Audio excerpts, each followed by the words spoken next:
Well, hello everybody. Good morning. Um, our little meeting is further at Jeremy Brett's far-reaching charisma. Um, Thank you all for creating this 25th anniversary celebration. What else to live in? I'm going to start the toasts. I'm toasting from Philadelphia, USA, and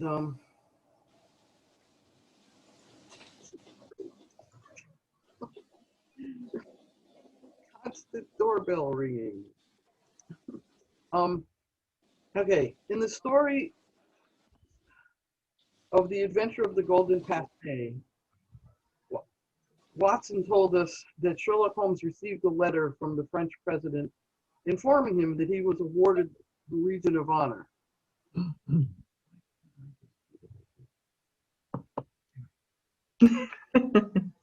Anyway, sorry. It's hard to do this and run the Zoom at the same time. That he was awarded the Legion of Honor or knighthood, but nowhere in Watson's text do we have an account of the official presentation. Sherry Saint-Jones, president of the Sherlock Holmes Society of France, alerted the French state about this incomplete aspect in the life of Sherlock Holmes. He was awarded the Chevalier of the Legion of Honor, yet did not officially receive it. He said, "I had the mission to choose a living person worthy of receiving the detective's medal. For me, there was only one man, Jeremy Brett, the one who embodies still today Sherlock Holmes to perfection. When Jeremy received this invitation to accept Sherlock Holmes' Chevalier at the 10th anniversary of the Granada series in 1994, he said he was overwhelmed by the accolade. The final step in receiving the Chevalier of the Legion of Honor would be an official ceremony in France or at the French Embassy in London. Unfortunately, Jeremy's health and administrative formalities made this impossible. So Jeremy was awarded Sherlock Holmes knighthood, yet, just like Holmes, he also didn't attend the medal ceremony. Sherry Saint-Jonas said, "After Jeremy's death, I still had the right to offer this medal to another living person, but I chose not to do it in memory of the one who remains unique in his embodiment of the character of Sherlock Holmes." I call that a tribute. Okay, I have to let a few more people in.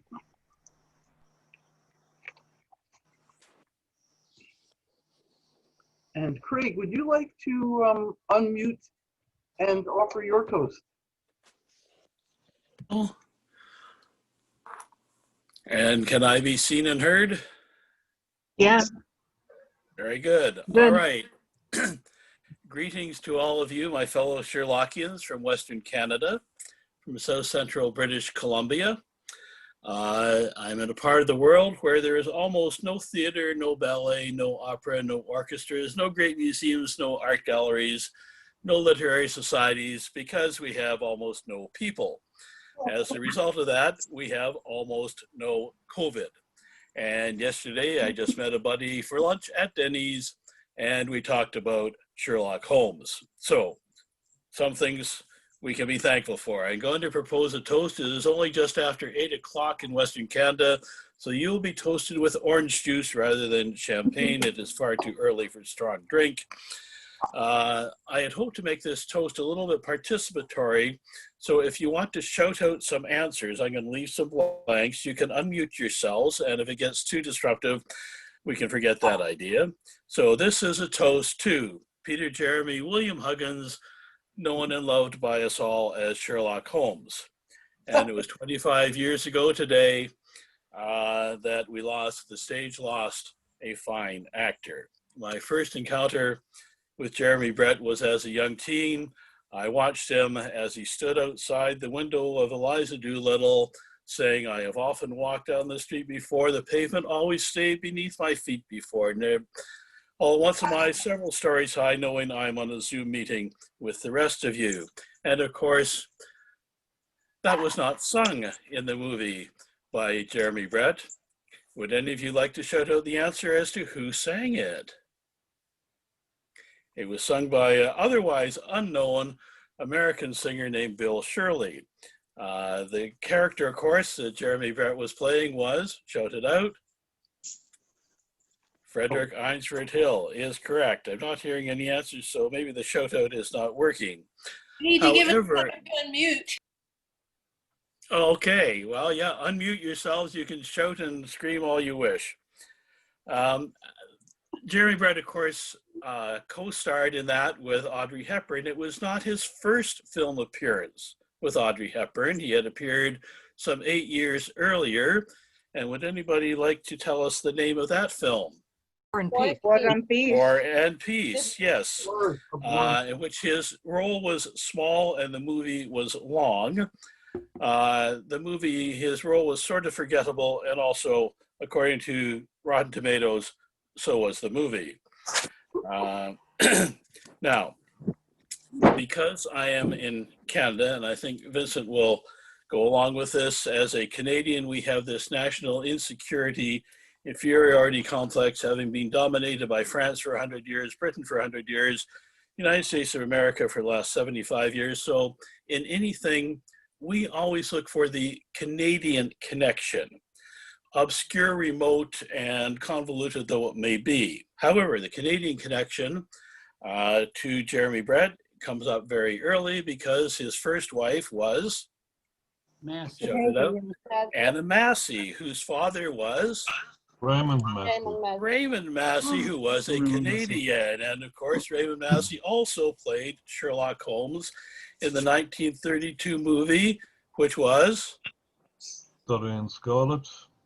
No. The Speckled Band is correct. Now, on we go. Of course, those of us who are of a certain age remember Raymond Massey far better for his role in the TV series in the late 50s, 60s, and that was? There's a lot of background noise. Yeah. Okay, maybe this isn't working. Raymond Massey was, his father-in-law played in Dr. Kildare, which some of us are old enough to remember the first time around. And he played the role of Dr. Gillespie. But even another connection to Canada, of course, was his uncle, Jeremy's uncle-in-law, who was Vincent Massey, who rose to the fine esteemed rank of the Governor General of Canada. So he has a wonderful Canadian connection. Not only that, but if any of you grew up in Toronto or were in Toronto, the concert hall in the days of our youth was Massey Hall, named after the same family. And we are... Please mute unless you're speaking. Yeah, I guess the mute thing isn't working because I'm getting my voice on feedback from yours. So that idea didn't work, but that's okay. And of course, we are grateful, of course, to the Masseys as well, because they produced a whole lot of farm tractors under the name of Massey Ferguson. That was the same family. So to my toast then is to a very fine actor and a remotely connected Canadian, to Jeremy Brett. For Jeremy Brett. Yes. The one and only. Thank you, Craig. That was very Canadian of you.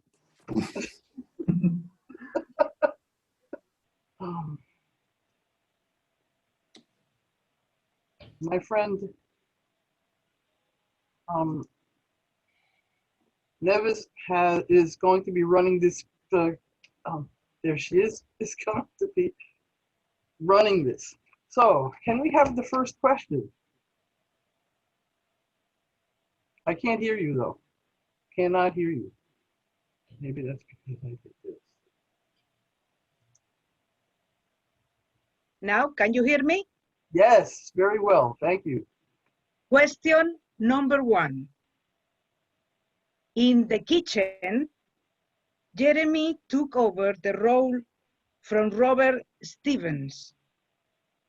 What was this part?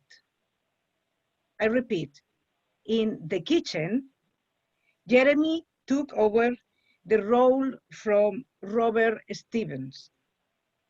What was this part?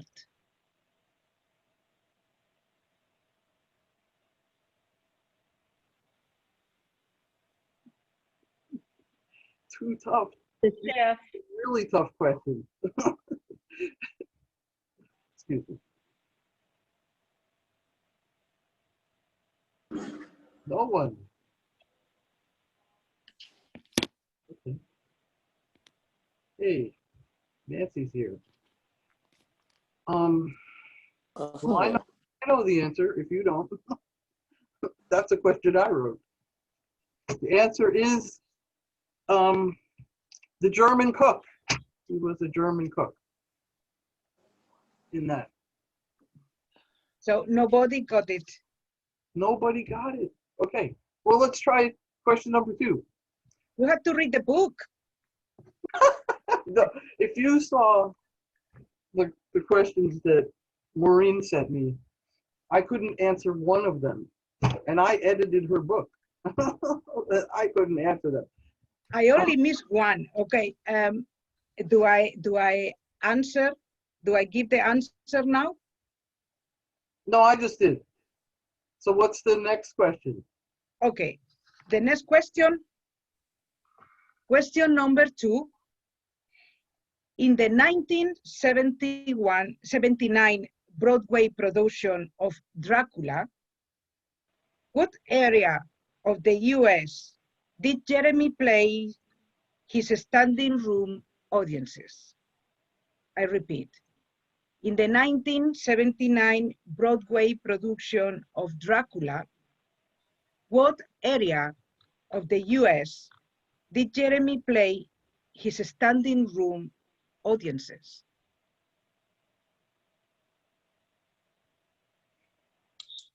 Come on, hey. California? Broadway. Yes. No. Oh, it is Come California. on, California, more Oh, detail on no. California. Los Angeles? Yes. Broadway. Exactly. Who says you're Los Angeles? I did. Gypsy? Yep. Oh, great. Okay, I get you. Okay. Next All right. question. No? I go to the third one? Ask one more. Okay. Question number 3. Just before he took on Sherlock Holmes, Jeremy produced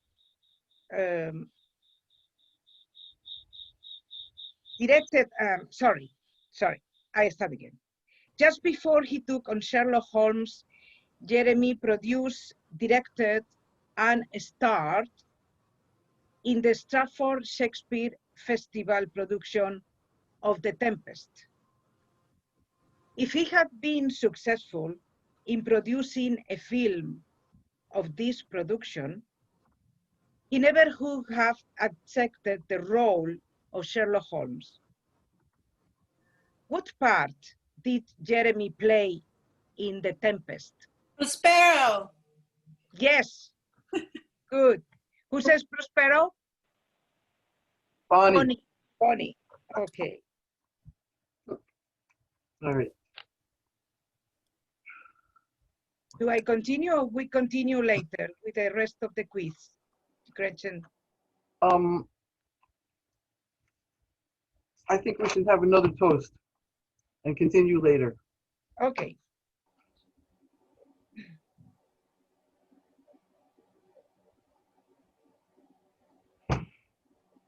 Okay, Bonnie. Are you ready to do the toast?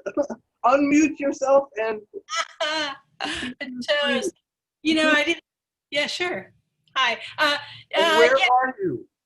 where am I? I'm in London, and I'm right off Baker Street, actually. I'm one block off Baker Street. And Baker Street is just past my computer there, one block. And I can see the Baker Street tube right over there through my window, but which sounds lovely. And normally it is, except I'm stuck here. I have not left my flat since March 7th, so I haven't stepped over the doorstep except 2 feet to get my groceries. Anyway, but London is my adopted home, and I love it. Anyway, Jeremy Brett, I've been madly in love with Jeremy Brett since day one of the Granada show, and really, really enjoyed it. I have to say that that year we had our little niece who was 12 visiting us, and we sat down and watched every single show with her, and I like to say we infected her, indoctrinated her with a love of Sherlock Holmes, and she's a Sherlockian to this day because of that, because of Jeremy. I was also mad for Sherlock Holmes long before this, fell in love at age 10, and so in 1980 I was right on the front of the line to get tickets to see Charlton Heston play Sherlock Holmes. And guess what? Of course, most of you know. How many people know that connected to Jeremy? Yeah, that's like lots of you. So he was playing Dr. Watson, of course, in that production. And that was quite amazing. Now, of course, I didn't know who he was at the time. All I remember, though, is that I thought Charlton Heston was not Sherlock Holmes. I felt he wasn't the right personality, or he was rather bombastic, and he wasn't, I don't know, maybe macho or something. I'm not sure, but I didn't feel, he didn't match my image of what I had read. A lot of feed. Sorry, and I fell in love with the original text at age 10, and it really wasn't until Jeremy and that very opening sequence, and he turns around in his chair, and it's like, there he is. That's the guy. So I later on in this meeting, whenever Gretchen thinks this is the right time, I pre-recorded an interview with Margot Annette. Margot Annette is the wife of the late Paul Annette, who is the director who directed the initial episodes and in fact created, something is happening really weird here, the initial episodes, and also helped Jeremy find the characters. So I have an interview with her, which we'll play when you decide to run this. It's about a half hour long. She talks about finding the character, what Jeremy was like as a person, because he came over to their house and so on. Anyway, so I don't have anything to drink, but I will raise these glasses in a toast to Jeremy Brett. Cheers, everyone. Raise your glasses or whatever you have. Thank you. Is it possible for you to do that now? Sure, absolutely. I have been letting people in, so somebody else has to monitor that and let people in, then, Gretchen. Oh, Bonnie, if you send it over to me, I'll handle it. How do I do that? On the participants list, just right-click my name and then assign host. Monica? Yep. Oh, sorry. Just right-click your name. Yeah, it should say like more. More. Okay, yeah, and then make host. Okay. Oh, I see. And then it changes the host to Monica. Do we want to do that, or can I just? I can let people in. That way, you're free to do that. Gretchen's free to basically monitor everything. So. Okay. All right, there. I just did that. You should have it now. We are good. Okay, good. Monica. Monica. Sherlock. She hosts these wonderful. So we're getting feedback. Nora, that's you. I'll just mute you here. Oh, I can't do it now. Yeah, so, I'm working on that. Okay. All right, so I'm going to play this. Gretchen, is now when you want to hear this, Gretchen? I would love to. Okay. Yes, so let me put that up. Let's see how to do that. I go share screen. Boop. And here we go. I think this is the first one. Yeah. Okay. cool. That was the original. And with me is Margot Annette, who I will be interviewing today about her experience meeting Jeremy. Her husband, her late husband, Paul Annette, was the original director of the first few episodes of the Granada series starring Jeremy Brett as Sherlock Holmes, which all of you know. And Margot had a chance to meet Jeremy and have him over to dinner and with the family, etc. But I wanted to first tell you about Margot. Margot is an actress herself. She is currently teaching voice and acting. She's teaching voice and speech and I guess dialects, right, Margot? Dialects also? Not really. Not really. But voice, particularly at Oxford, they don't have an acting degree there, but she coaches the plays and people that are doing auditions. She also teaches acting at Bedfordshire College, where she teaches in the master's program. She's a very accomplished actor herself. And let's see, how did you meet Paul? Did you meet him as an actor? Yes. I know my first big, I'm so ignorant, but so it was a big soap. It was one of the first soaps in the country called Emergency Ward 10, and he was working on cameras, and I was an actress. Well, and I was playing a nurse. So that's how we met.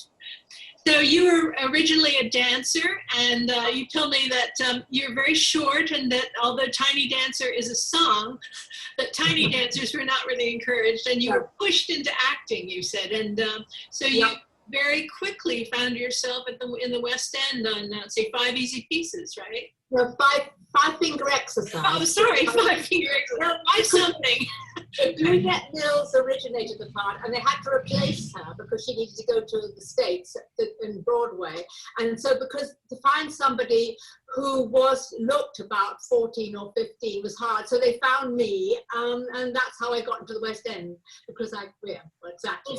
After that, Margot did a whole bunch of plays. So she's primarily involved in theater, but then she also did television. And as she mentioned, that's where she met her husband, Paul Annette. So for this just incredibly enthusiastic group of Jeremy Brett fans, of which I am one, we'd like to ask you a few questions about your impressions and your experiences with Jeremy. So when did you first meet Jeremy Brett?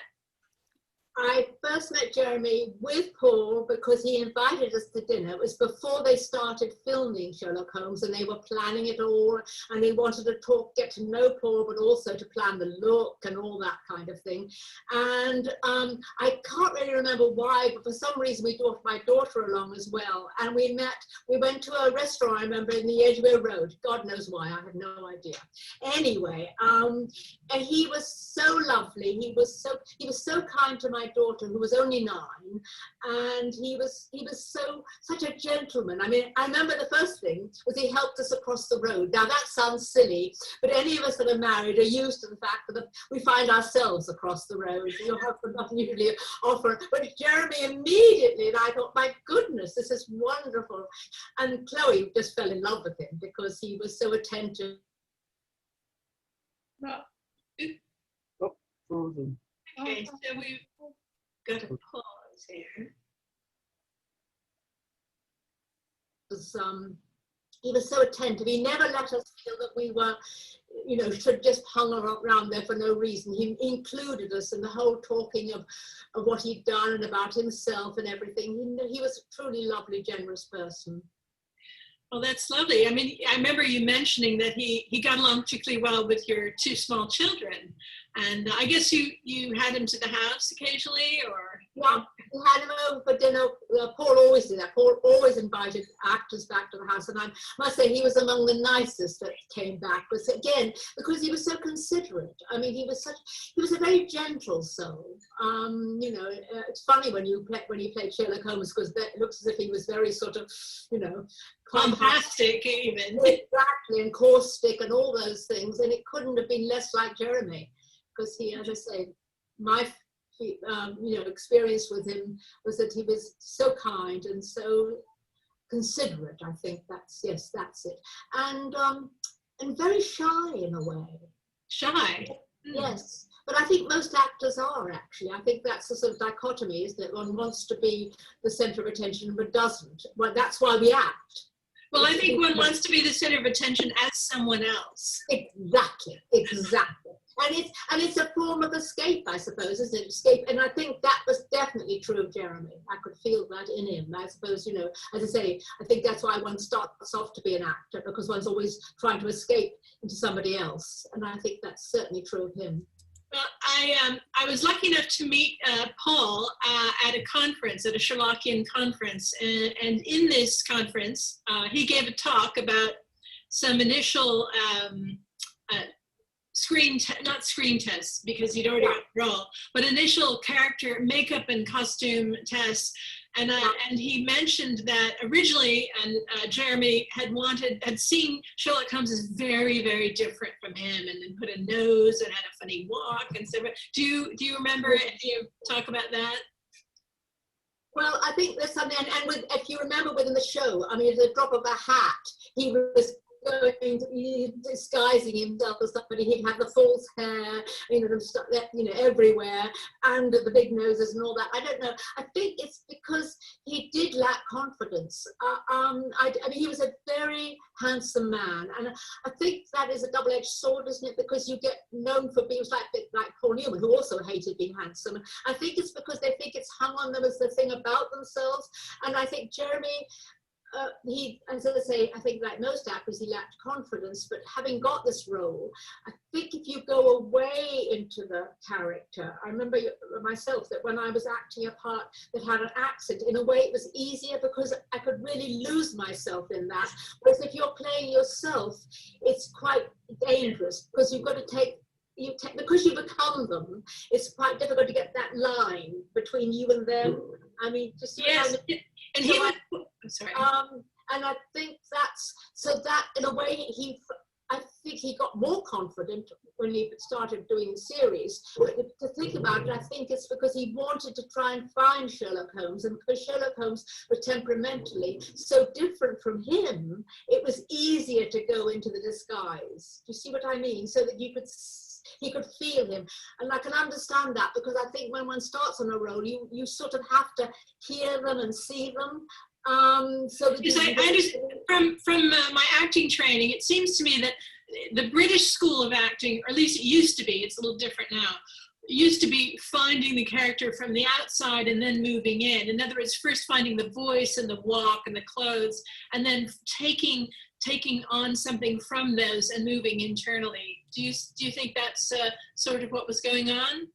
I think so in a way, but think about it yourself, because you know, we all think about, even men, though they pretend not to, about the way the clothes that we wear, because somehow the clothes are it's sort of finding out how you want to be seen by others. So it is eternal, but it's a way of, it's because, I mean, I can only speak for myself, and I think that, as I said, I could see that, I could understand why Jeremy was doing this, that I used to feel that if I could, because they weren't me, if I could see them and hear them, and it was sort of something. And if you did start with something of clothes, I remember there was a woman when I started out at Windsor called Beryl Reid, and she was a comedian, but she was a very good actress, and she said to me, I was starting off, and she said, start with the feet, and she meant the shoes and the feet, and in a way that is it, because how you walk and what you wear is how you feel about yourself. Wasn't that you know, also true of Laurence Olivier? Was he the one that said start with the shoes? And of course, Laurence Olivier was a great mentor to Jeremy. Yeah, absolutely. It does help, because that is, as I say, it helps because when you're being them, you are them. Therefore, you've got to have that line between you and them. If you see what I mean. I think I'm going to pause the recording now and start another one. Otherwise, the files will be too long. So let me do that, and I will start up again in just a second. After, you know, compared to me, you're a genie.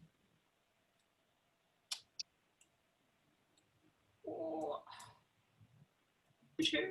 Yes. Okay. Hello. We're back. Okay. So we're talking about Jeremy finding the character. I know Paul said that initially he had a fake nose and a funny walk and white makeup, and Paul said to him, "Oh, darling, no," because and Jeremy's like, "Why?" Whatever.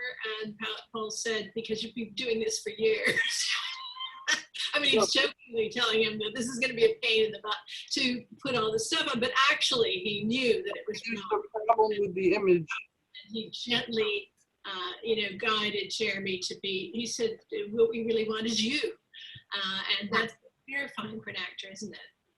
Yes, really, really frightening. I think that's why he studied the pictures so much, because he needed something to hang it on to. Yeah, and I think it, in a way, for Jeremy, he knew how. I think part of him knew how important it was going to be for him, and I think he was frightened. And that's all actors are. You have the one moment of getting the role, and you think, yay, and then after that, oh my God. I mean, I don't think. And most actors I know feel, A, they're never going to work again after the job finishes, and secondly, obviously they're going to get found out. I mean, this is yeah, exactly. So Jeremy, part of him was thinking, oh hell, why did they cast me? I can't do this. You're only seeing the top of the image. Looking at the pictures and studying them, I think they were. And he certainly, he grew and he did get more confident. But he was I think as a person, he was so sensitive, and that's why he was so good. I think in a way that's it, isn't it? It's that awful dichotomy of fear and confidence, yeah. Yeah, Now exactly. I see even less. It isn't easy. That's the thing. I think people forget that acting, it looks easy. It's meant to.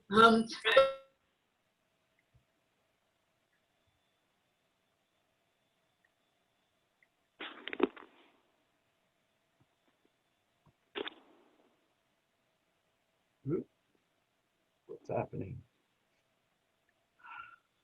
Bonnie, can you hear me?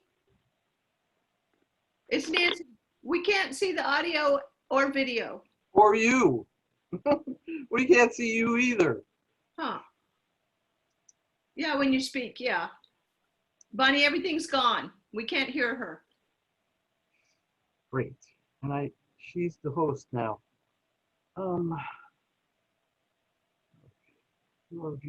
Actually, I'm the host. I've just unmuted Bonnie. But yeah, Bonnie, we could only see a little bit of the screen. We can't actually see the top half. There. Now I can't see anything. Yeah. I have a completely blank I screen. only see the top half but we can't even see Bonnie. Has this been the case all the way? No, No. just since part 2. Now, Okay, so let me back it up, and I'm so sorry, and I don't know It's okay. why. It says I'm screen sharing, so let me try. So can you see? Okay, hello, we're back. just the top 2 Okay, inches. so, okay, now you should be able to see us. Can you see us? No. No. All we're seeing is just like the top 1 inch of the screen, so it's all black. It says Bonnie part 1 of something. Part 1 of 2. And it's black. You just see black. Correct. Try this. Let's see. Now do you see it? No. Nope. Okay, Monica, do you have any ideas? Because you share movies all the time. I have to have the file. Actually, unshare your screen and then basically try resharing it again. Yeah, that's a great idea. And then try sharing it again. It might reset it. And tech issues are a part of the whole process. We're all learning. For Yep. sure. No, we're ending up with the same thing. It just looks like the window. So what are you seeing exactly? Just Here, wait. Let me see if I can give Seeing you. 1 inch of black, the very, very top. Yeah. And So Bonnie, I'm seeing the gallery, the panel of people the little squares, the Brady Bunch squares. yeah. Well, and then I'm seeing a blank screen with a white line through it about a third of the way down. So the big screen, I'm seeing a blank screen with a white line about half the way down. And then along the side, I can see we're back. I saw it again. I saw it for a brief moment. Oh, okay. Let me try it again. I see you, Bonnie. And now I see you speaking. Yeah. sorry. Yeah. Okay. And Bonnie, I'm sending you privately what my screen looked like when you were screen sharing. So that way you've got a picture of what the rest of us are seeing. Now, do There you we go. Yes, Hey, yes, All right. I think Continuing on. you're back. okay, let me start this up again. I'm starting part 2. I think this is part 2. Pain in the butt. Okay, let's see. Finding the character. I know Paul. Yeah, this is part 2. Alrighty. Okay, here we go. Wave to me, Nancy. I'm looking at you. Wave to me, or Monica, if this isn't working. Okay, hello, we're back. Okay. I can see you, but I cannot. There, both are on. Okay. Yeah. Initially, he had a fake nose and a funny walk and white makeup. And Paul said to him, "Oh, darling, no." and Jeremy's like, "Why? Whatever."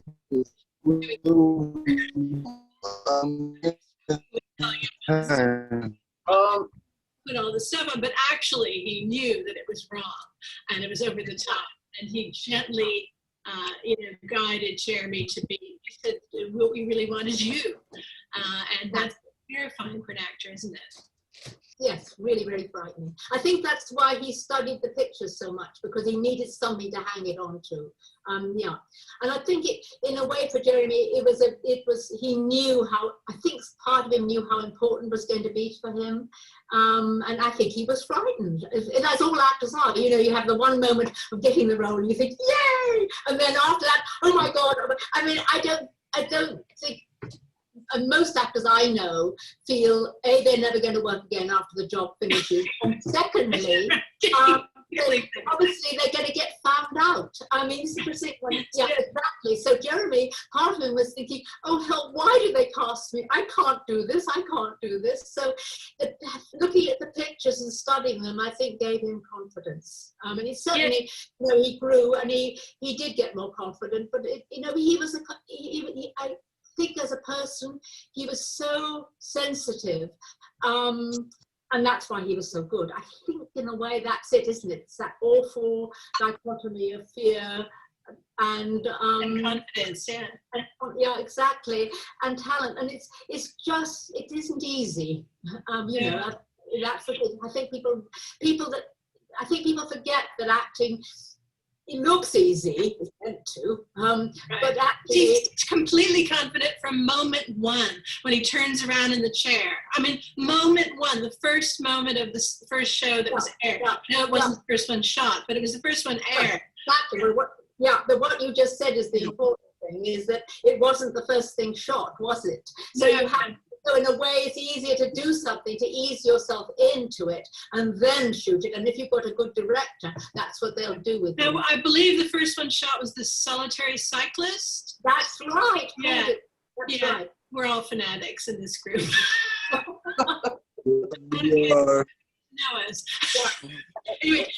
so he'd had the chance to play in a less fraught moment because that first show that aired, when you first see him and his back is to the camera and he turns around, it's just like, there's Sherlock Holmes. It was just spectacular. And to this day, he's so revered by Sherlockians. Even those of us who have also enjoyed and loved Benedict Cumberbatch, Robert Downey Jr., many other people have been wonderful in the roles, but Jeremy is the quintessential Holmes for many, if not most, Sherlock. And I think also because it was done in the period, because Benedict Cumberbatch is wonderful, and it's so clever to bring it up to date, because then they're not competing, they're just two aspects of it. Right. And I think that's made it really good. So I think you can adore both. I think so too. I don't see any problem with that. But I truly fell in love with Jeremy watching that show. I was 12 when she first saw them. We like to say, my husband and I, we like to say we infected her with Sherlock Holmes because she's become a Sherlockian as a result of watching Jeremy. Now, so Paul was instrumental in helping to form that, and I understand he created the title sequence. That's right, he did, yeah, yes he did. And he had like zero time to put that together, he said. I know, it was because I didn't know, and I think at the beginning of any series like that, first of all, you don't, you don't know how it's going to be a success. I mean, and now it looks as though it was easy, but they didn't at the time. Remember that Granada had just done Brideshead, which was huge. So they decided to spend the money, and money is always important for companies, on this. So it was all, everybody was very nervous, including, as well as Jeremy, everybody, the producers and the directors were nervous because there's a lot of pressure on them. So by the time, remember the time, well, you know this, Bonnie, that filming costs lots and lots and lots of money. So right, and you can't waste time and not know your lines. Exactly. And now, Sherlock Holmes has these long speeches. Yeah. That must have been quite challenging. As an actor, don't you find that that's daunting? I don't think so. I don't think, no, I don't think that so much, because I think the sort of, I think that because it's, apart from anything else, it's all on you. So you've got a certain amount of control with a long speech, haven't you? So I don't think so. I'd say Jeremy worked really hard, so he would have worked. And I think in a way you can, because you haven't, when you're doing a long speech, you've got to do things where you're, working out where you're relating to yourself. It's inward focus and that kind of thing. And remember, he'd done a lot of theatre where you have to learn everything. Yeah, So that's true. Theatre actors are less daunted by long speeches because they've had to memorize an entire play. Well, exactly. And yes, but people who've only worked in film and television, just do the little bits that they're going to shoot that day. No, I don't think, and Jeremy, as I say, because I think if you start off in theatre, it governs how you work, and you work, and so with the whole, because you're you would learn the whole thing all the way through, and then just look at a scene before you go on and do it. But well, that's what you would do, and probably Jeremy did, because you're theatre trained. Yeah. I don't think all TV and movie actors do that. You haven't got the arc of the stuff. Yes, you need to know where you are in your personal transformations. Exactly. So you've learned where they are at that moment, because you've got the narratives in your mind. So you just remind yourself. So no, I don't think. I mean, as you said, I remember. He had a trouble with articulation, but that's only when he got tired. He worked so hard on it. Yes, he was tongue-tied, as you said, as a child. But he couldn't, even at the end, he found it very difficult to say his R's. And when he got tired, they would go again. So he worked every day on his R's. It's a really hard thing to articulate if you don't get it right, because lots of children don't get it right. And so it's not corrected early on. They do, and lots of people say W instead of R. And as his name was Jeremy Brett, it was unfortunate because it's an internal R, which is much more difficult than an initial R. You've got the red road. But Jeremy Brett, you have to go from the butt to the right, and that's hard. So he would say Jeremy Brett when he was tired. So it was a thing that, again, he had to work at that. Yeah. Many of his fans are particularly sensitive to the fact that he had quite a bit to overcome as a person, as a human being, to be the consummate actor that he was. I mean, we look at him externally, he was so incredibly handsome. And, head-turningly handsome. It was like walking to a restaurant, I'm sure everybody looked at him. But on the other hand, he, suffered obviously from depression and bipolar and other, and then you tell me, he also had this, I didn't realize his speech impediment carried forward, but because it certainly was not in evidence. In his no, absolutely. It was only when he got tired at the end of the day that he'd have to be extra careful, but it was something that he had to cope with all the time. Indeed. Yeah, so it's just one more thing to overcome and to pay attention to. Now, it's interesting because it's been remarked that his diction and actually his whole theatricality as this character was very 19th century style. In other words, to us, almost over the top. I loved it, and I think most of his fans do. But it is not a typical style that you see performed now, and yet it totally worked for the character and the time. Do you want to comment on that style at all? Well, I mean, except that I think that that's not quite right because actually Benedict Cumberbatch does exactly the same thing. He makes him very theatrical, and I think he's got that from Jeremy, frankly, because it works so well. Because obviously Sherlock Holmes was an impossible person. Well, Sherlock Holmes on the page, and I can attest to this. I'm pretty intensely into this, as you know. But Sherlock Holmes on the page is theatrical. He's talking and he suddenly shouts, he suddenly leaps up, he leaps over. When Jeremy leapt over the sofa there, he does that in the book. I mean, it's right there on the page. He waves his arms and he shouts and he's very theatrical. Very theatrical. And that's, I mean, I think that's Right. Watson is not, and that's the wonderful sort of combination of the, Right. of the two. One was very, very much earthbound. Yeah, granted, yes. The element is definitely air, and it's because he lives in his head, doesn't he? So his body is doing in his head, and his body and his actions are reflecting how his brain is working. Yes, so exactly. It's going off in different directions, whereas Watson is saying, right, and let's get down to brass tacks. And Right. so, Exactly. I think it's that's why I don't think it's dated at all. And I don't say I think it's a very truthful performance. I do too. No, I didn't mean to imply that it wasn't truthful because of its theatricality. I mean, the theatricality is inherent in the character. Absolutely. And so, but in fact, and the other thing that people remark upon so much about him is that even in the context of all this theatricality, you have those tiny moments where you see the vulnerability, you see the self-doubt, you see the hurt, because he needs to be recognized, and he acts as though it's nothing, but he needs it, and he conveys that, and so I mean it's quite a subtle performance. Oh yes, and I think Jeremy played that. Because as a person he was very vulnerable. I mean, then I think that's why he brought that to it, and I think. But Jeremy is one of those people. That if you are vulnerable, always had a vulnerability on screen. I think, I think it was because it was part of his personality.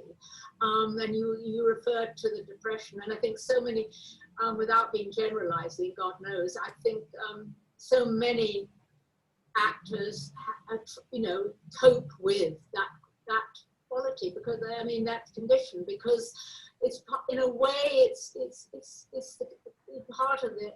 It's what you pay for the creativity in a way. Yes. That often go hand in hand. But just so many, I mean, Jeremy didn't, but lots of actors I know drink because it makes them feel confident. It's a thing of confidence again. Yes, I understand he didn't drink, but he was accused of it by some ridiculous journalist when he was actually quite having sort of a breakdown and grieving, actually. It's not meditation, sweetheart. I mean, so I mean, towards the end they said things, but in fact he was receiving medication because he wasn't well, and that's exactly an awful time at the end when his face blew up with the steroids, and that was not him doing it for for fun. It was actually it was prescription. Right. Yes, I know. I read about that, and it was a very difficult last bunch of years for him. It was really difficult, and he was really unwell. So I think people said things then that were because of the illness, not because of Jeremy. Because I say, right. He was in my experience, he was a sweet, gentle soul. He really was. I think, as I say, that vulnerability, and that I think that's the other thing about. I think when about him being an actor, that people forget actors aren't. They are performers, but it's not the same as being a comic. Or a presenter where you're being you. It's not, as you said, if you're wanting to be somebody else to protect yourself, and therefore you are vulnerable, and therefore things hurt lots. I mean, it's that thing of having a very thin skin, and I think Jeremy had a very thin skin.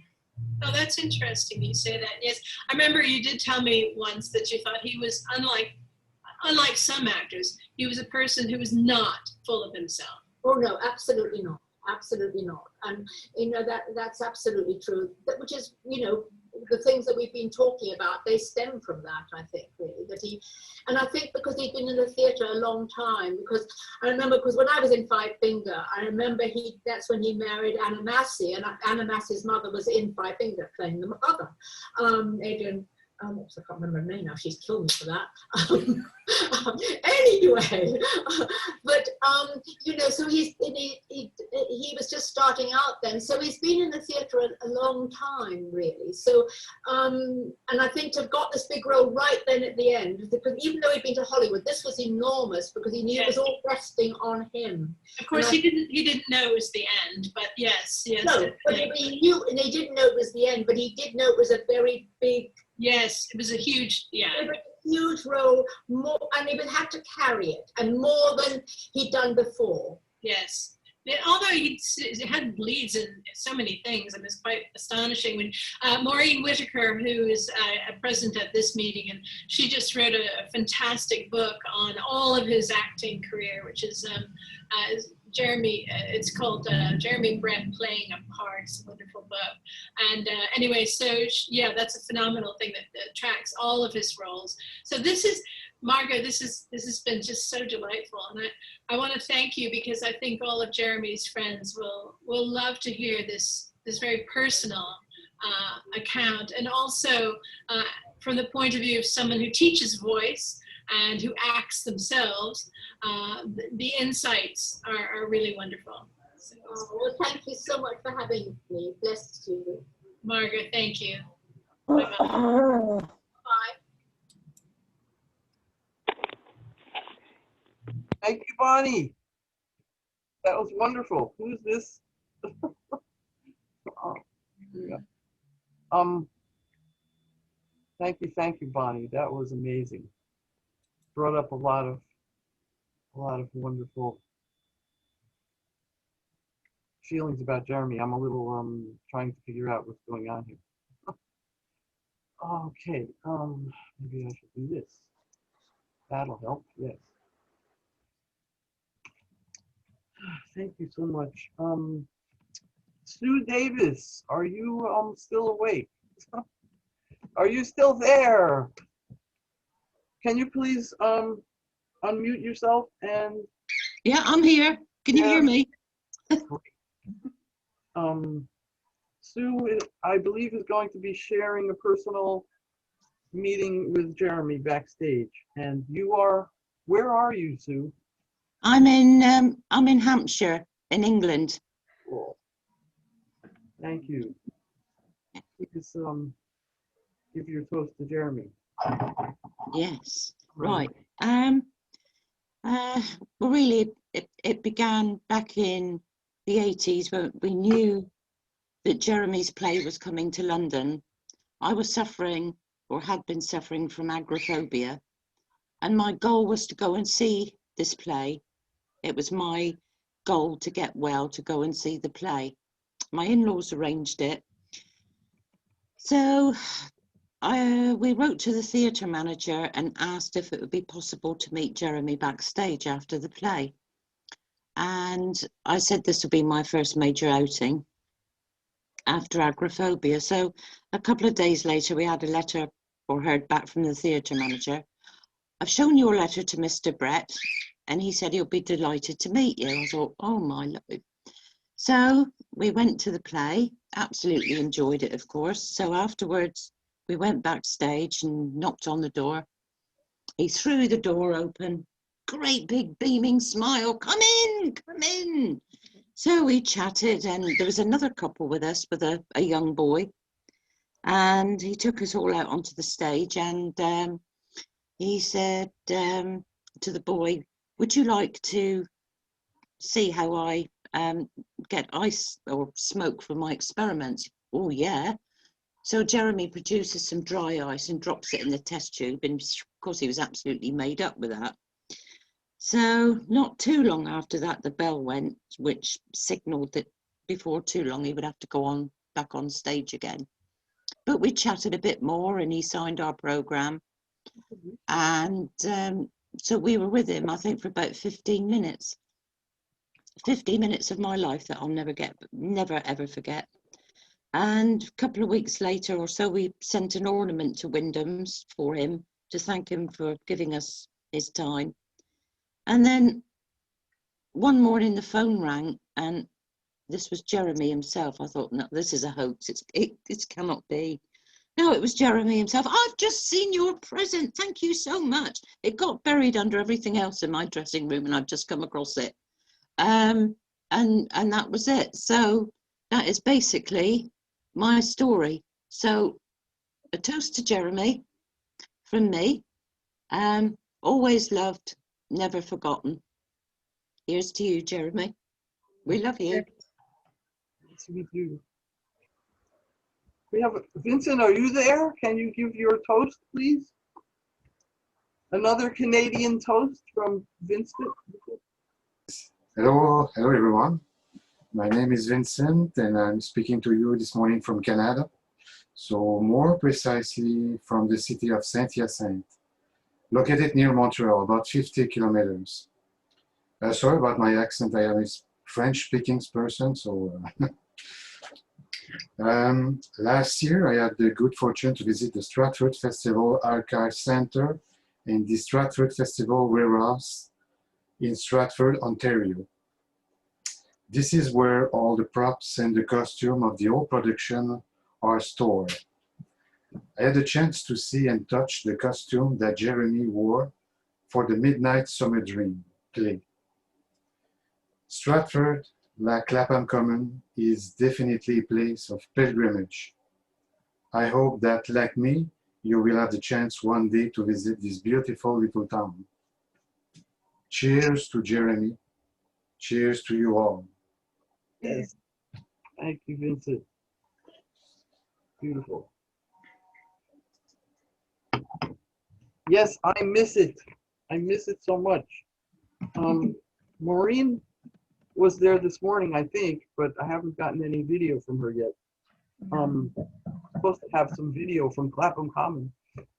And Neves, would you like to do a couple more questions? Can't hear you. Can't hear you. Question number 4. Who placed Jeremy Brett on the top of a list of actors to play Sherlock Holmes in the Granada TV series in 1983? I repeat, who placed Jeremy Brett on the top of his list of actors to play Sherlock Holmes in the Granada TV series in 1983? Come on. He's very famous. Michael Cox. Who says that? Yes. Yeah. Who says that? Me, Who says? Michael Cox. Yes. Who says that? Marqueta? Yes. Yes. Okay. Yes, you did it. Thanks. Question number 5.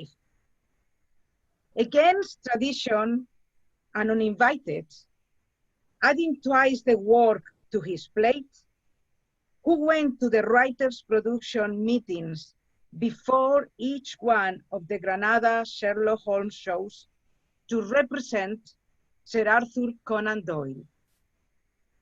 I repeat, against tradition, sorry? Nothing. Against tradition, sorry? Was it Jane Doyle? Yeah. His daughter? His daughter, Jane Doyle. No. Okay. I repeat the question. Listen, please. Oh, very good. That's a good one. Against tradition and uninvited, adding twice the work to his plate, who went to the writers' production meetings before each of one of the Granada Sherlock Holmes shows to represent Sir Arthur Conan Doyle? Jeremy Brett. Yes. Who says that? Claire Thomas. Where? Ah, Claire. Okay, Claire. Great. Good. Claire Thomas.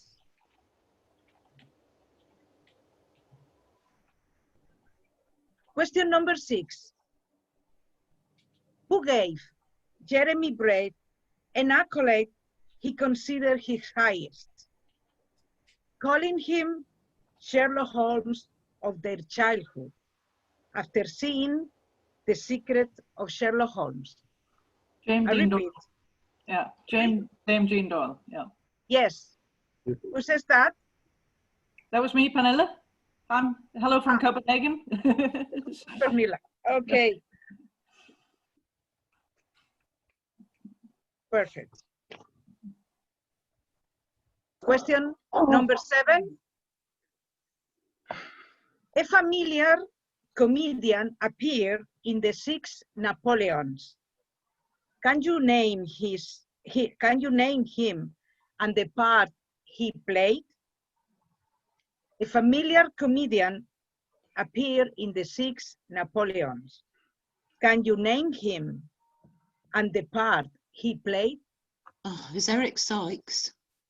Yes. Eric And Sykes. the part, do you remember the part? Oh, it's on the tip of my tongue. Boyce Harker. That's it. Yes. Harker. Yes. Okay, yeah. Whoever said that. Yeah. So who says the other part?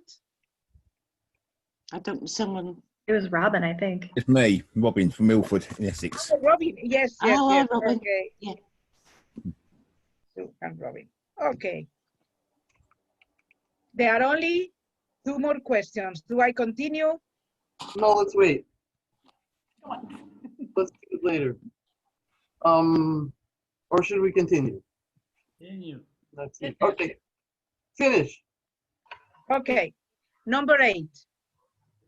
What was the first Sherlock Holmes episode to be filmed? Name the female lead in the episode. What was the first Sherlock Holmes episode to be filmed? And name the female lead in the episode. Solitary cycle? I know what it is. I can't remember it. Yeah. It was the one with who's boxing. Yeah. The solitary cyclist, yes. Yeah. But the lady, the Barbara Wilshire. Barbara Wilshire. Barbara Wilshire. Yes, yes. Jean-Christophe, yeah. So Olina says the first part and Jean-Christophe the second part.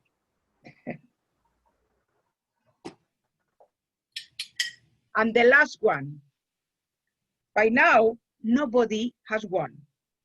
There is only one. So please listen carefully. That's the definitive.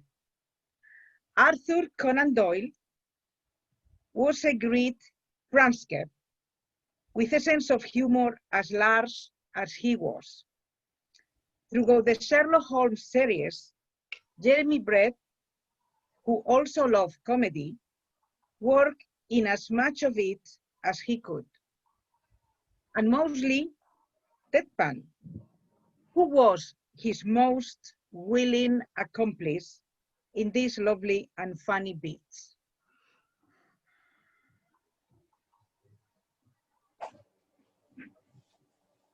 Arthur Conan Doyle was a great prankster with a sense of humor as large as he was. Throughout the Sherlock Holmes series, Jeremy Brett, who also loved comedy, worked and as much of it as he could. And mostly deadpan, who was his most willing accomplice in these lovely funny bits. Edward Hardwick. Yes. Yes! Who says that? Martina. Yes, Edward Hardwick. Yes, yes. Who says that? Martina? Yes. Yes. Yeah, hi. Hi. Hi. Well, now, all of you won and nobody won. Nobody doubles the thing. So what can we do? Do we ask a question and just until somebody that has answered once again? I don't know. I think, yeah, I'm not sure. I think we think about it and Well, Okay. I have the book because so I'm out of this little challenge. Ah. What? Yeah. Bring it on. I see. Love a challenge. Okay. Here, I already have the book. I think we think about it, and by the end, we'll have an answer. Ah, Let's see, Monica Schmidt. Can you please Yes. unmute and share your toast with us? Okay, give me 1 second here to make a quick adjustment. There we go. Okay. So in the early 90s, a slightly awkward teenager flips through the channels and comes across a program featuring a man in a deerstalker cap. She recognizes the image immediately. It's Sherlock Holmes, the character that she had been reading about since her aunt gave her a copy of the Doubleday for Christmas a few years prior.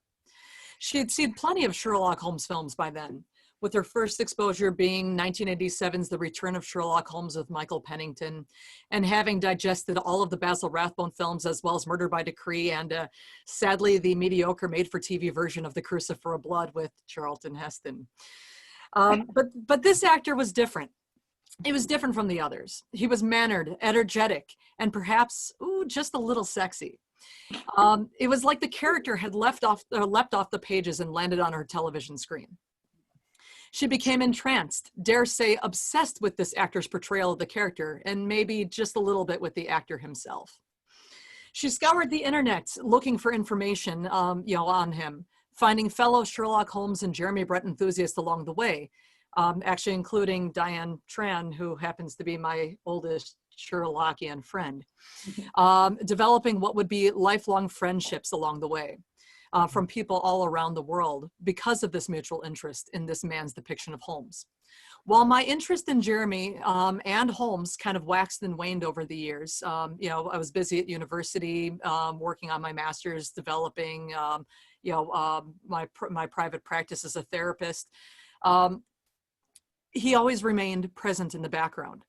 A little over 10 years ago, I attended my first formal Sherlockian event, the 2010 conference by the Norwegian explorers held at the University of Minnesota, which also just happens to house the world's largest Sherlockian archive. And I finally met some of my fellow Sherlock Holmes and Jeremy Brett enthusiasts in person. Young Soren Eversole, then aged 9, because I thought I was going to be the youngest person at this event, attended the conference. And he was so precious because he cosplayed Jeremy. It was at this event I realized that I had found my tribe. I was among my people, and I haven't looked back.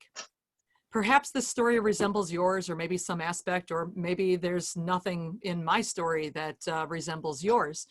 But I think every single person on this Zoom chat, has had their lives enriched by the friendships that we developed during our time in this community. And while COVID has kept us apart, there's Zoom and other social media platforms that have allowed us to still gather. So here's to Jeremy and to friendship. May we continue to stay connected with one another and to keep the memory of the master forever green. Yeah. Cheers. Cheers. Cheers. Beautiful, Monica. Thank you. I think Jeremy would be incredibly happy about all the community that he has created, just because we love him. Yes. I mean, he probably is very happy. And I'm going to play a little thing for you. I can hear that, but you don't see it. I know. I'm sorry.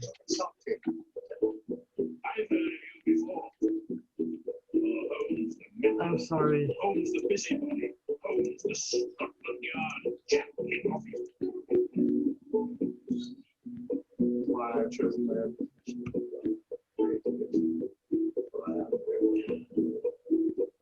My friend and colleague, Dr. I am lost without my possible Inspector Mystery. I think they're credit for my cases. The work itself, the pleasure of finding a field for my particular prize is my eyes. Nay, everything before us which may not this forming opinion. What do you gather, man? Everything is the surface of the extent. I can see nothing. But the man is having mention the name just now, as you should recognize it. I'm sure the other slides as well. Naturally, yes. It's not my train, I see. And also, what's very well to do?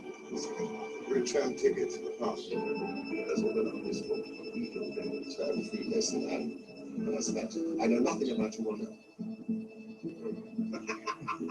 What an amiable person.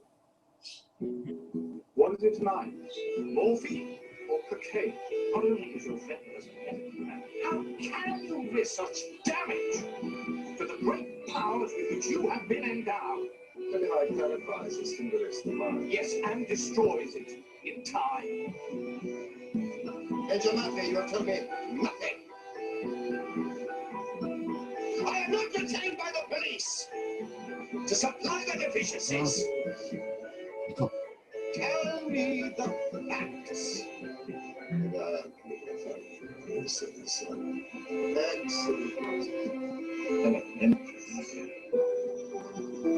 He is the proposal. For years, let him break through veil.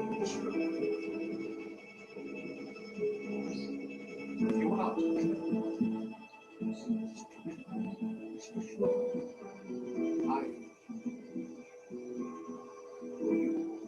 I was sure of the former evidence, right? Check.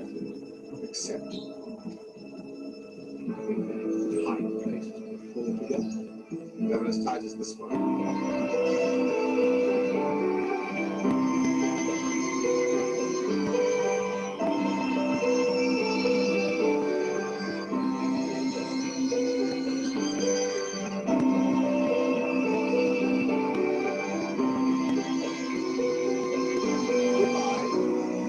Good luck. And believe me to be, my dear friend, very sincerely yours, Sherlock.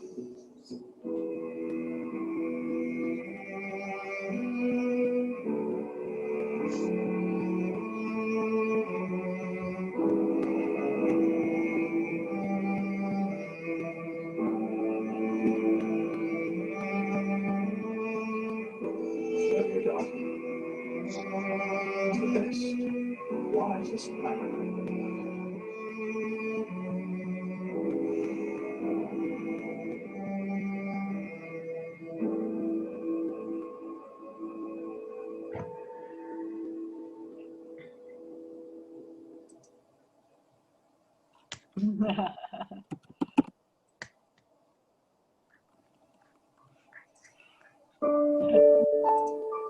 Oh, I'm sorry. Okay, where am I? I have to stop saying that.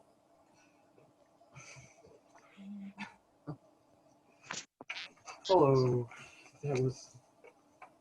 That was something I just found recently on YouTube. It's lovely. It's brand new. And speaking of brand new, Gypsy Sin has created a video for us today. That's a brand new Jeremy Brett video. And Gypsy, are you there?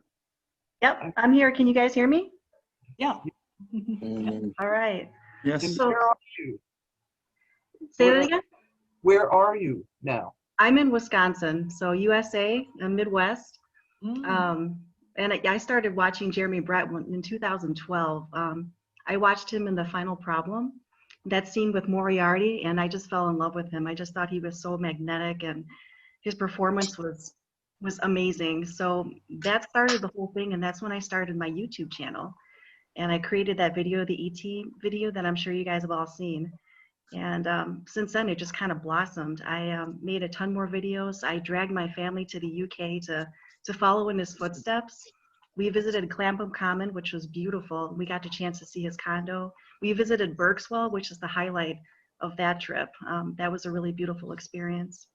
And he's just really been inspiring in my life. And as an artist and as a video maker and just as a person, he was a really good man from what I read. And I started reading all of the canon, a lot of pastiches. I met a lot of beautiful people all over the world. And I think that's his best legacy, is because he has brought so many people together, and all of us are friends because of it. And that's just amazing. That's how strong his spirit was. So I think that's the best thing he's left behind. for everybody, for the world. And we still remember him and love him. He was a beautiful person. So I would like to raise my glass. Got some bubbly here. Jeremy Bright, you're never forgotten. You're always loved. And we will continue to celebrate you. Cheers. Yes. Yes. I'd like to share my latest video with you guys too. Gretchen, should I just do, I'm not sure how to do it. Screen share. Screen share? Okay, here we go. You have your YouTube page up? I do. Sure. Let's see.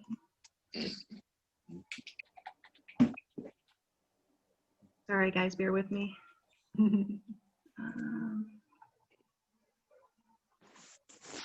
Here we go. All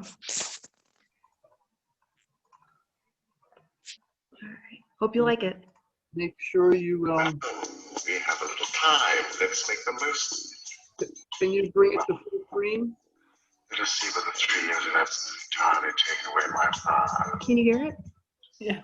Yes. Please bring it to full screen. Sit down. Yep. Take my Yeah. Thanks. Yep. Injection, drawing the lines, passing, as if you are alone in this room. Absolutely. One may produce, though possibly a meretricious effect. Yes. Given the most obscure cryptogram, the most intricate analysis, and I in my proper atmosphere. Do you mind if I smoke a cigarette in your consulting room? You will excuse me if I use my business. Would you care to try it? Yes. At the commencement of a case, it is always something to know that a client is in close contact with someone who, for good or evil, has an exceptional nature. The game is afoot. It is considered a dangerous part of my trade. Absolutely. This is really most gratifying. Well, I have certain advantages. I never guess. Of course, indeed. To the man who loves Tem chat It is aqui, frequently experienced in one of the lowest manifestations, the keenest pleasures to be derived. Lovely thing. Roses. There is nothing in which deduction is necessary. As in religion, prepare to be my God.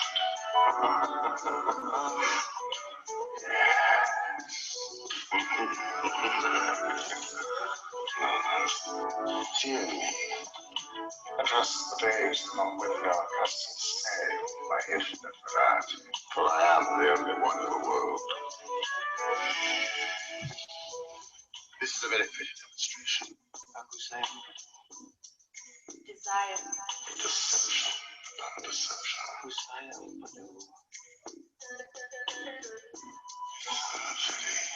Deep waters. Desire. Now I begin to understand the delicacy of the matter. What is right and what is wrong? You have not used the logical principles which I constantly expound. And once you've eliminated the impossible, whatever remains, however improbable, must be true.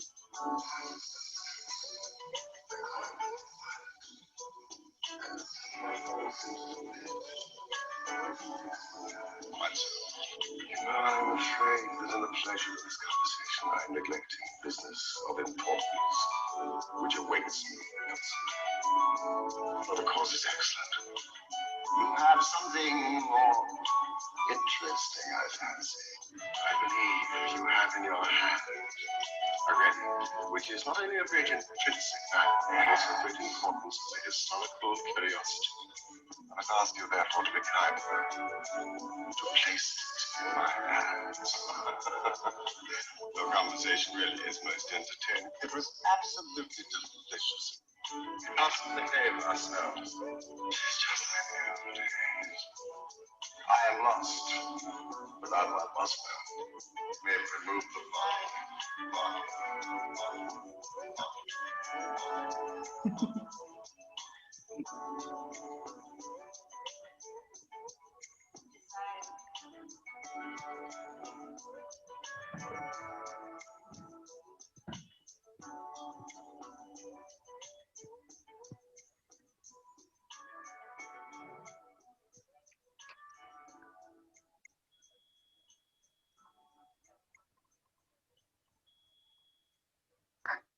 Wow. Very good. Good. Incredible. All right. Amazing.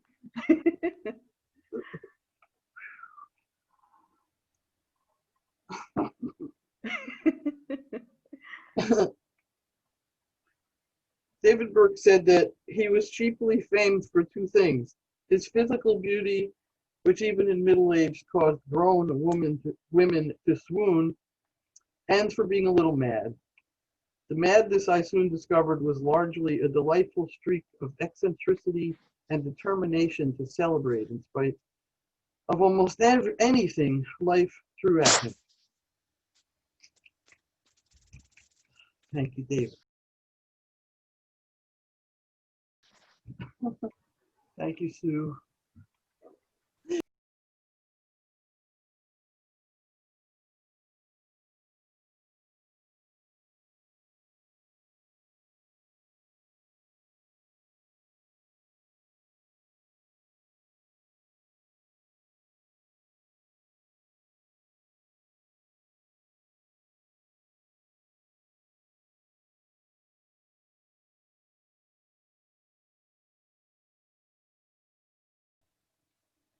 Alina, are you out there?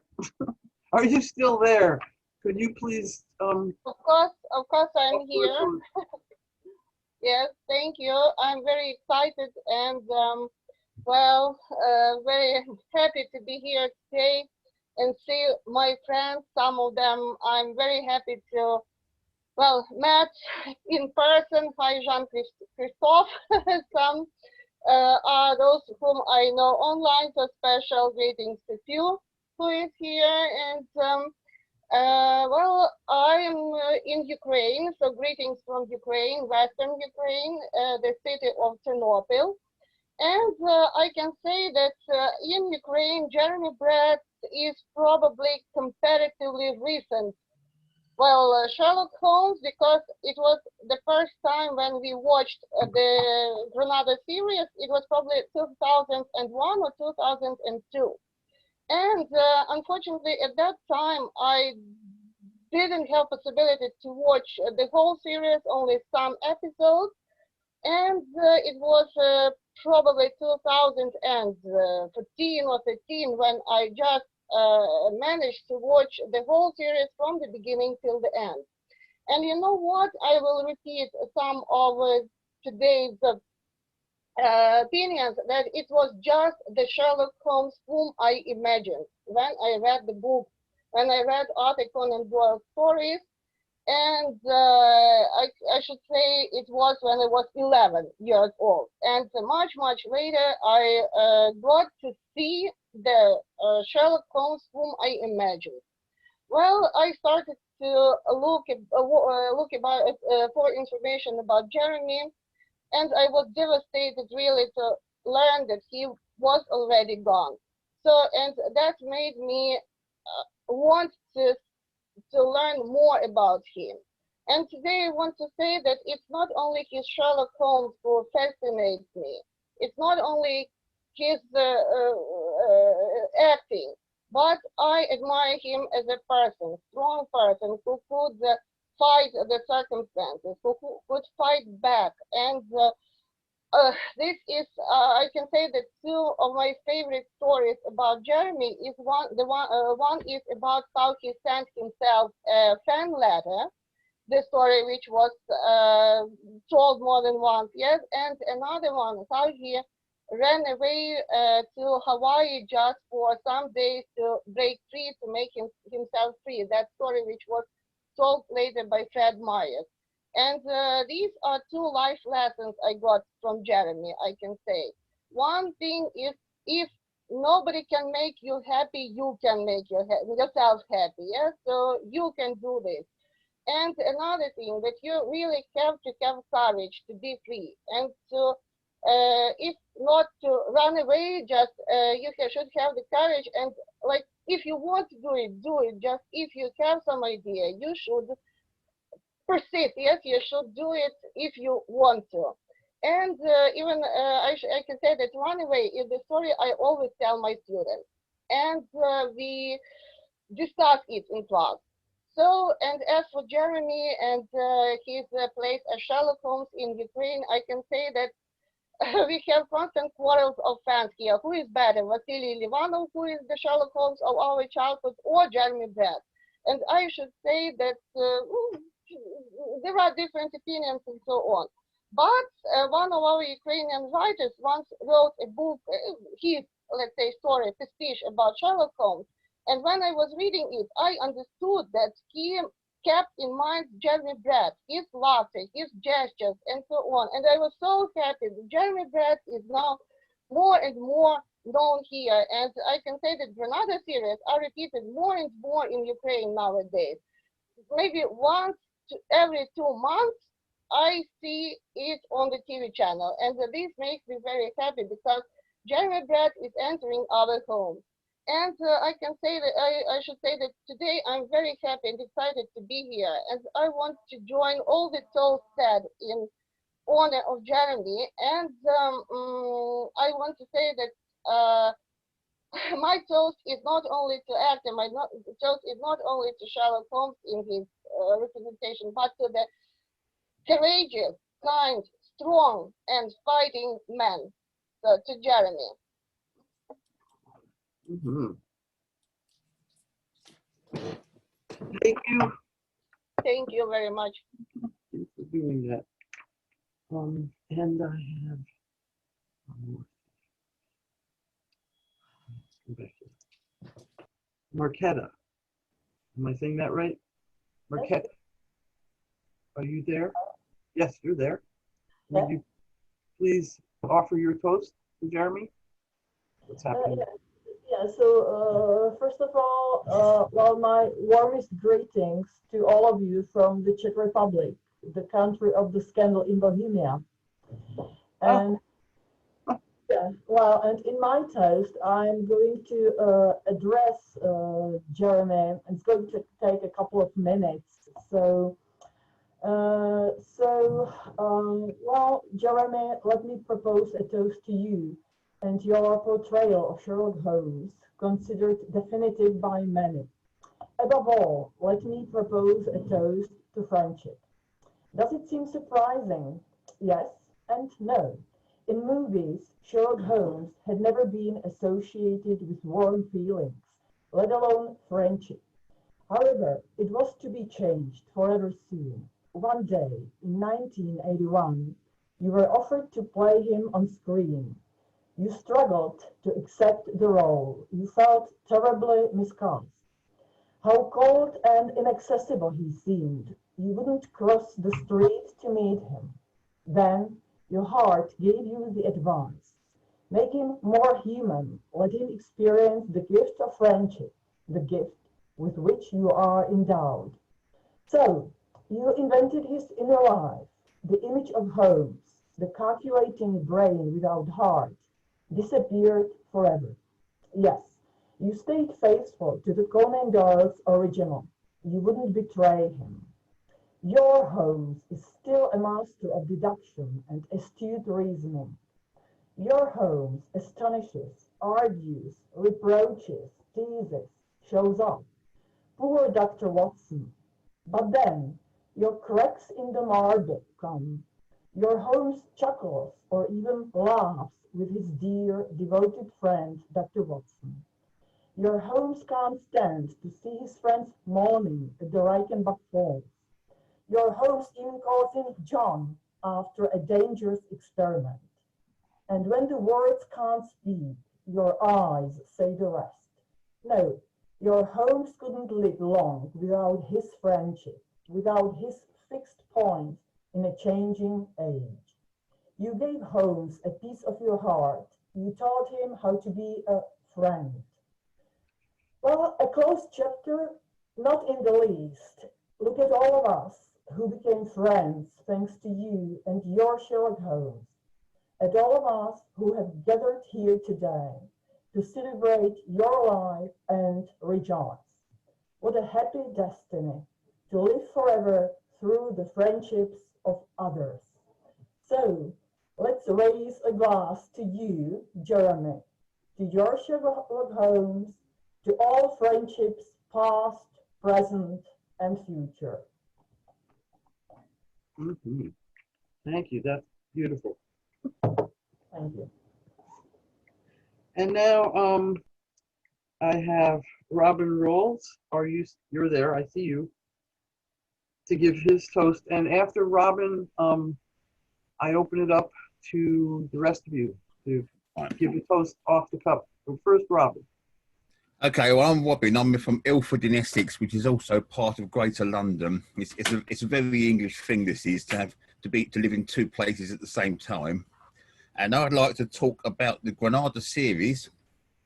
Here's the DVD box set, and everyone said about when they first watched it. I saw the first episode on ITV on the 24th of April, 1984, 36 long years ago, which is possibly something of a record. It's just the way it happened. And from the off, this was a Sherlock Holmes for my time, and Jeremy seemed so at home in the role that I knew it was going to run and run, and it absolutely did. And now, of course, through home media, we can enjoy it time and time again. And so I would just like to say to Jeremy, thank you very much, and I look forward to seeing your adventures again and again. Cheers.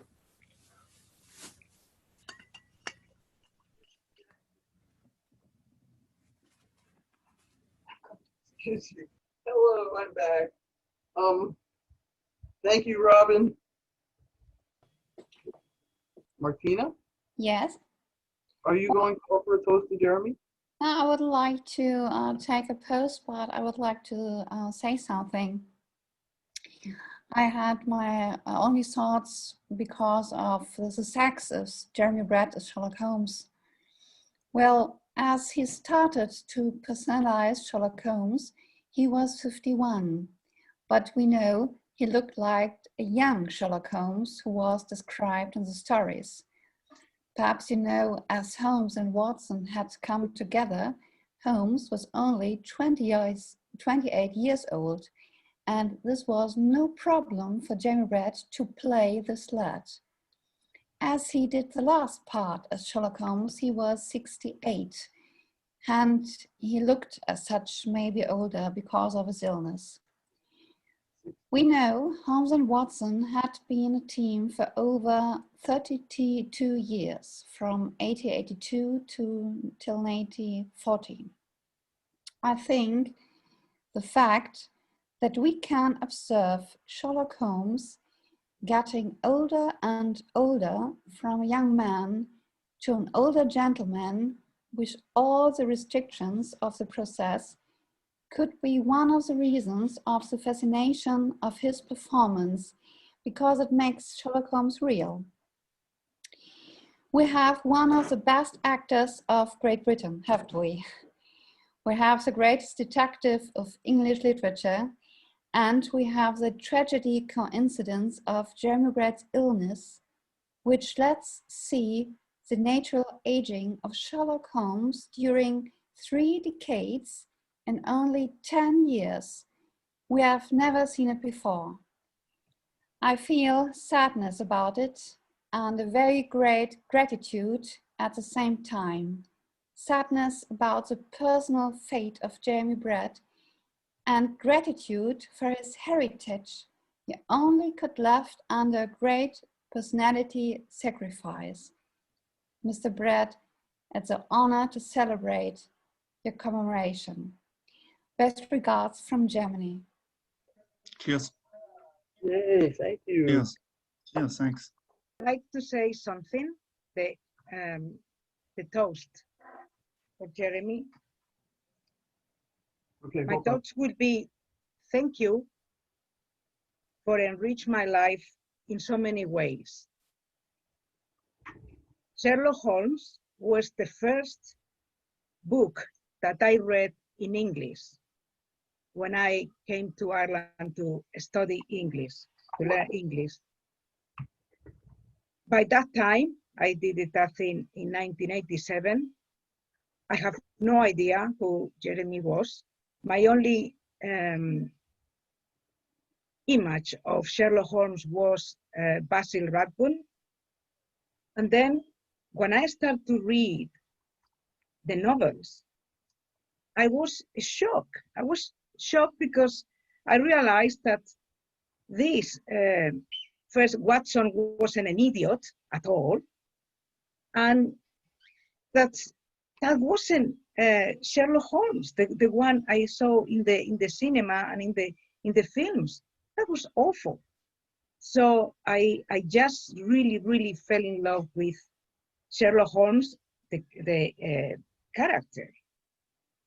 And in Christmas 2010, I give as a present to my husband the Granada collection of Sherlock Holmes. We start to watch it, and I just was amazed because until now, my image of Sherlock was the drawings of Sidney Paget, because really the others, Sherlock wasn't really what I imagined. And I was amazed how that one was. So Jeremy really gave the body and soul to Sherlock Holmes. And also he enriched my life especially after 2015, when I went in Clapham and I met most of you there in real, and I found my family, another family, people who love him as I love him. And I was saying to Gretchen, this is the Jeremy clan. I mean, it's amazing. And the last thing I got to say is that I felt like a special present on last November 2019, when I went to London to meet Gretchen for to present her book, her first book on Sherlock Holmes. And we have a wonderful dinner at the Savoy, the three of us, Gretchen, Jeremy, and I, remember? And after what happened with the COVID, that has much more meaning, because it was the last time I saw London in a time that is gone forever. The London of that time is crystallized in that day, and I don't know what is going to be the next time, but I found that absolutely marvelous. And I say my toast to Jeremy. Thank you for being here, for being with us, staying with us, and illuminate our lives. Thank you. Yes. Cheers. Illuminate. Most definitely illuminate. Thanks.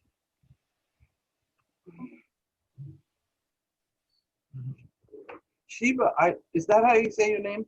Sheba? I can't hear you. Oh, yes. I love your Hello. background. I'm from Japan. Ah, but you look like you're in Clapham Common. Yes, that's the back is Clapham Common when I Yes. went last year.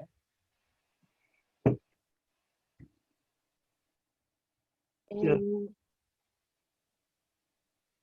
nowadays, I can't go to London, so I hope I'll come to London again soon as possible. Yeah. Yes. Me too. Jeremy always makes me happy. He's wonderful. He's my best Sherlock Holmes. Mm-hmm. Yes. So cheers. Yes. Jeremy and everyone. Oh. Thanks. Thanks. Very cool.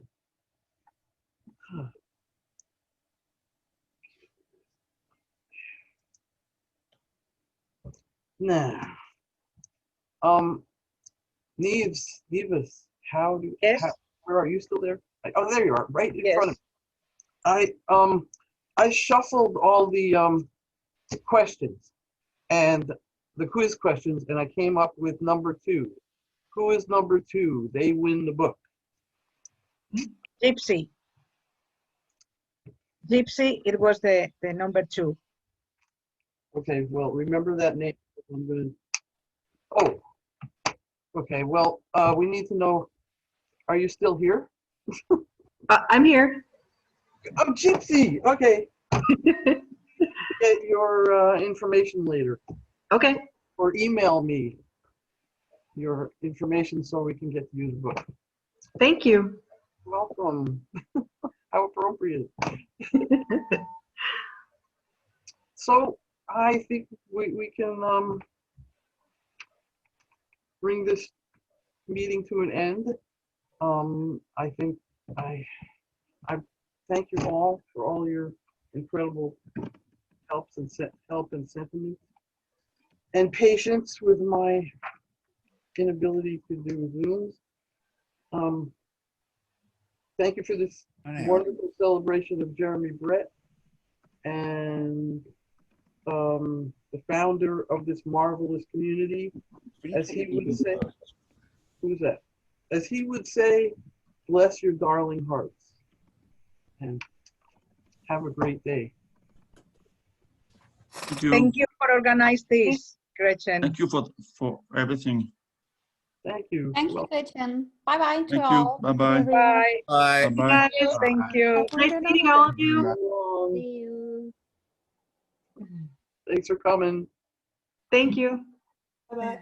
5, 4, 3, Thank 2, you. 1.